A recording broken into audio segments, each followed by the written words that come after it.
ఉమ్మడి పాలమూరు జిల్లాలోని పెండింగ్ ప్రాజెక్టులను వెంటనే పూర్తి చేయాలని పెండింగ్ ప్రాజెక్టుల సాధన జేఏసీ నేత రాజేందర్ రెడ్డి డిమాండ్ చేశారు. పాలమూరు రంగారెడ్డి ఎత్తిపోతల పథకానికి నిధులు కేటాయించాలని అన్నారు. 72 జీవో ప్రకారం పాత డిజైన్లోనే దీనిని నిర్మించారని కోరారు. డిండి పథకానికి ఏదుల రిజర్వాయర్ నుండి నీటి తరలింపు ప్రతిపాదనను విరమించుకోవాలన్నారు. బీఆర్ఎస్ పాదయాత్ర చేసిన అభ్యంతరం లేదని, కానీ డిండికి నీటి తరలింపును అడ్డుకునే నినాదంతో చేయాలన్నారు. పార్టీలకు అతీతంగా ప్రజాప్రతినిధులు ప్రాజెక్టులు వాస్తవ పరిస్థితిని తెలుసుకునేందుకు క్షేత్రస్థాయిలో పర్యటించాలని పిలుపునిచ్చారు.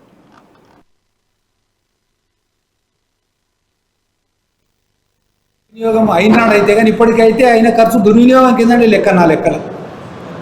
ఒకవేళ 72 జీవో ప్రకారంగానే దూరాల బ్యాక్ వాటర్ నుంచి తీసుకునే విధంగా ప్రాజెక్టు మొదలుపెట్టి ఉంటే ఈ Palamuru Rangareddy lift irrigation project ఈ పాటికి 30,000 కోట్లతో కంప్లీట్ అయ్యి ఉండేది. నీళ్లు లక్షదీపల్లి దాకా పోయేటి. కానీ ఆ రోజు అట్లా చేయలేదు.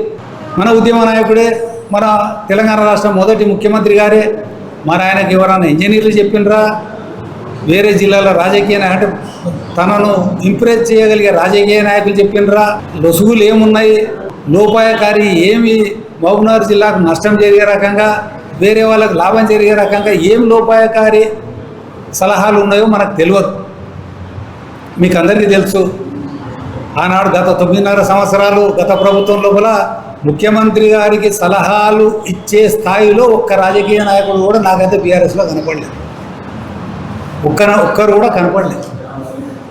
చెప్తే వినే రకమే కానీ తనకు సలహాలు కూడా ఇచ్చే స్థాయి ఎవరికి లేదని నేను గమనించిన. ఈరోజు అంటున్నా కూడా ఆ మోనోపల్లి వల్లనే ఈ తప్పుడు నిర్ణయం చేసుకొని శ్రీశైలం బ్యాక్ వాటర్కి తీసుకుపోయినందుకు ప్రాజెక్టు ఇంత వెనకబడ్డది. మరి మీరు చూస్తున్నారు, ఇవాళ బీఆర్ఎస్ నాయకులు పాలమూరు రంగారెడ్డి ప్రాజెక్టు కాలేదు, దాన్ని సాధించడానికి మీరు పాదయాత్ర చేస్తామంటున్నారు. ఈ పాపం ఎవరిది? ప్రాజెక్టు కంప్లీట్ కాకుండా ఇంత వెనుకబడడానికి బాధ్యులు ఎవరు అని సూటిగా మిమ్మల్ని ప్రశ్నిస్తున్నాను. నాకు ఇక్కడ పార్టీలు ముఖ్యం కాదు. గతంలో మీరు 9.5 సంవత్సరాలు పరిపాలన చేసిండ్రు. 3.5 సంవత్సరాల కాళేశ్వరానికి 1,00,000 కోట్లు పారిస్తారు. మీరు మహబూబ్నగర్ పాలమూరు రంగారెడ్డి ప్రాజెక్టు మాత్రం మీరు నిధులు అరకొర ఇచ్చినందుకే ప్రాజెక్టు ముందుకు పోలేదు.